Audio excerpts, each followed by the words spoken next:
This episode is brought to you by Pete's. Few things start your day better than a good coffee. That's why Pete's hand roast their coffee from a specific selection of high-quality beans. And they don't just put those beans into anyone's hands. Pete's trains their roasters for 10,000 hours so they can master the roast that gives you the most. Pete's Coffee. Coffee for coffee people. Find Pete's online or at your local retailer.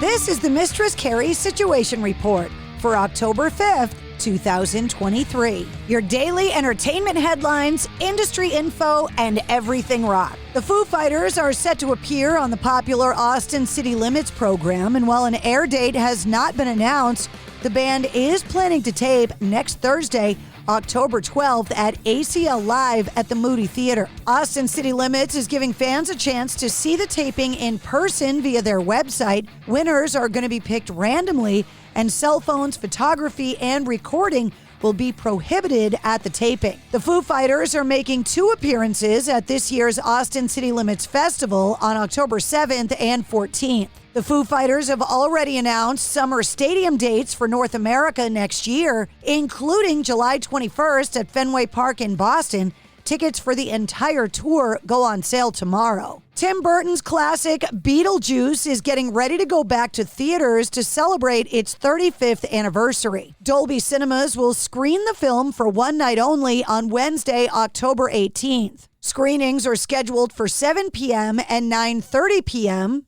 and pre-orders for the tickets are ongoing. The Beetlejuice re-release arrives ahead of the long-awaited sequel, which will welcome back original cast members Michael Keaton, Winona Ryder, and Catherine O'Hara, along with newcomers Jenna Ortega, Willem Dafoe, Monica Bellucci, and more. The movie's release date has been pushed back indefinitely due to the WGA strike. Zakk Sabbath, the Black Sabbath tribute band featuring Zakk Wylde, Blasco, and Joey Castillo, have announced their Tour Forever Tour for December and January of 2024. Kicking off in Sacramento on December 5th and wrapping up on January 20th in LA. All of the dates will be opened by the Native Howl. Tickets are available now.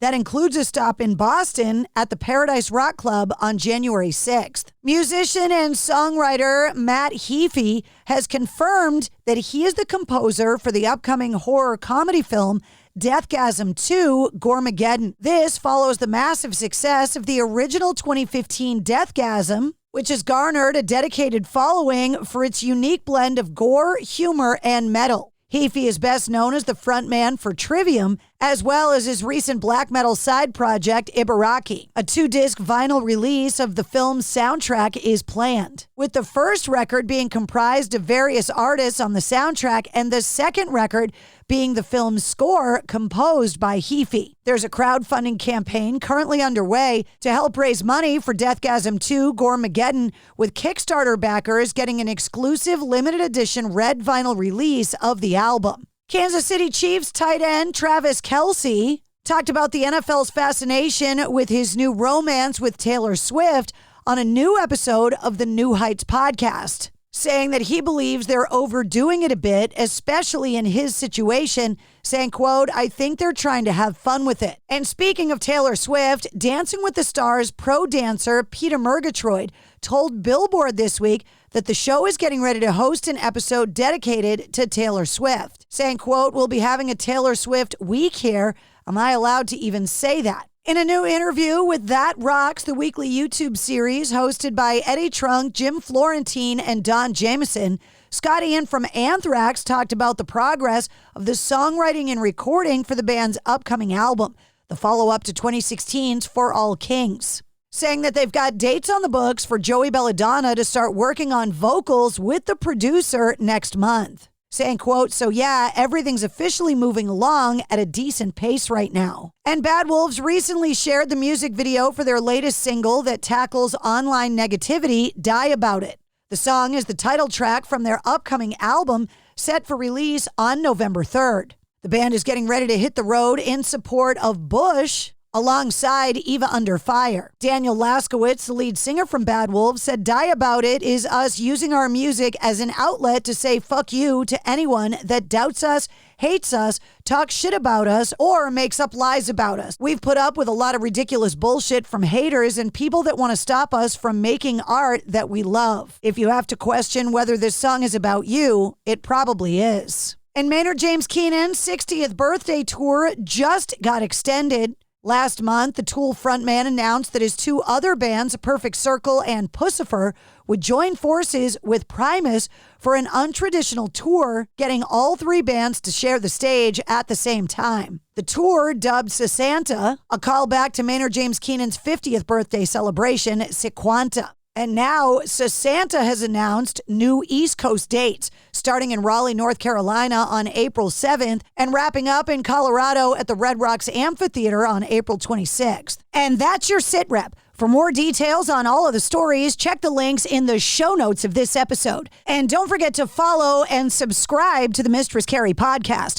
New full-length episodes come out every Wednesday. Episode 174, featuring Stephen Richards from Taproot, is available now. Whatever you're saving up for, a CD from Sandy Spring Bank lets you grow your savings at a guaranteed rate. Right now, earn interest at 5.50% APY on an 8-month CD special or 5.00% APY on a 14-month CD special. Learn more at sandyspringbank.com/CD specials. Minimum opening deposit to earn the annual percentage yield is $500 for the 8-month CD special and $2,500 for the 14-month CD special. Member FDIC.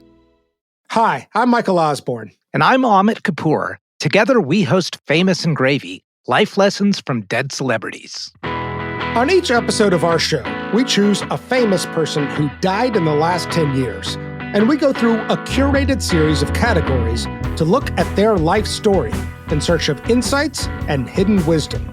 Category 2, 5 things I love about you. John Prine. I'm going with the obvious, the mailman. That he was a mailman as he started his career. It speaks to a specific kind of artistry, which is what I love. Yeah. Like, everybody is an artist, and anybody can be an artist. Alan Rickman, net worth. I saw 16 million. That's right. That seemed a little low. Really? Harry Potter. That franchise is insane. Category 9, Man in the Mirror. Hot take time. Luke Perry said, "Who wants a career knowing you got somewhere just because you look like somebody?" Category 7, Over Under. Maya Angelou. You know, one of the last interviews she was giving to Oprah, like, what's it like to be in your 80s? And she's like, it's awesome. Famous and Gravy, life lessons from dead celebrities. Famous and Gravy is a proud member of Pantheon Podcasts.